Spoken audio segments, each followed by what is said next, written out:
কান্নিয়েছে কান্নিলোকে, কান্নিয়েছে সিলে, তাই তো দৌড়াইতে আসি মরার দমকার সিলের পিছে।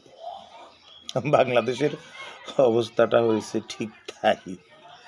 বাংলাদেশের অশিক্ষিত মূর্খ কিছু ভুয়া রাজনীতিক তারেক জিয়া সহকার রাম বাম হনুমান মধুপন্থী ইসলাম বিদ্বেষী কাফের মুশরিক কুফরি মতবাদে বিশ্বাসী বিভিন্ন রাজনৈতিক দল নাস্তিকেরা একত্রিত হয়ে জামাত ইসলামের আমির ডক্টর শফিকুর রহমান সহ ইসলামপন্থী দল এবং মুসলমান কোরআন ইজমা কিয়াস শরিয়া বিধানের বিরুদ্ধে লেগেছে। লাগতে গিয়ে তারা লেজে গোবরের অবস্থা করে ফেলেছে।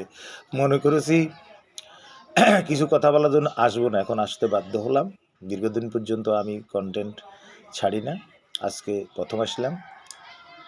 তো তারা কি করেছে, টুইটারে রাষ্ট্রপতির এক্স কম্পিউটার একজন ম্যান, যিনি গতকাল রাত্রে ডিবি পুলিশের হাতে ধরা খেয়ে ডিমটারা বিরবরে স্বীকার করেছে এই অপকর্ম কুকর্মটি উনি করেছে।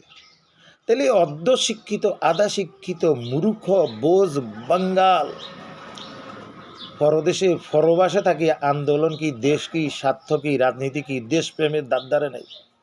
এ লোকটা কি করল, ওই রামবামদের চক্রান্তের ফাঁদে পড়ি নিজের মান ইজ্জত সব খেয়ে ফেলল। বড় একটা রাজনৈতিক দলের নেতা হয়ে সে জনসভায় দাঁড়িয়ে কুৎসা এবং মিথ্যা কথা বলল। রিজভি কিছুদিন আগে কে একজন মোদির সাথে চা খাচ্ছে, এই একটা ভিডিও হয়ে সেও মূর্খদের আওতায় পড়ে।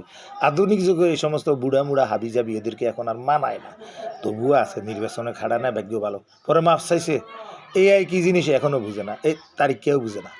তারিক চন্দ্র মহাজন এ ভারতের মুদির বাণিজ্য করে। আপনারা খেয়াল করলে জানবেন, খালেদা জিয়া বক্তৃতার ভিতরে সবসময় বলতো কি লেন্দুব দবজি, শেখ হাসিনাকে বলতো লেন্দুব দবজি, অর্থাৎ ভারতের একটা স্বাধীন অঙ্গরাজ্য ছিল, তখন ওই দেশের প্রধানমন্ত্রী বা প্রেসিডেন্ট ছিল লেন্দুব দবজি। সে সংসদে এরকম জনগণের থেকে ধোকা দিয়া, তারেক জিয়া যেরকম ধোকা দিয়ে এখন ভোট নেওয়ার চেষ্টা করছে, ধোকা দিয়ে ভোট নিয়ে কী করছে, সংসদে বিল পাস করে ভারতের সাথে একীভূত হয়ে গেছে 25 বছরের গোলামি চুক্তি করে।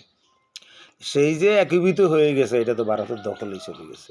এখন চক্রান্ত করে কি হইতেছে, বাংলাদেশকে যদি দানের শীষে ভোট দেয়, তারেক জিয়ারে ভোট দেয়, এরা সংসদে যায়, মির্জা ফখরুল টকরুল সহকার সালাউদ্দিন যারা আছে, এরা তো ভারতের রয়েরও 10 বছর।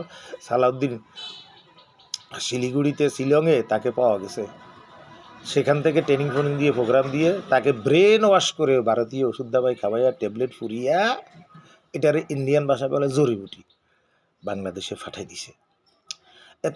তারা এখন এগুলো নিয়ে নানা ষড়যন্ত্রে মেতে উঠেছে।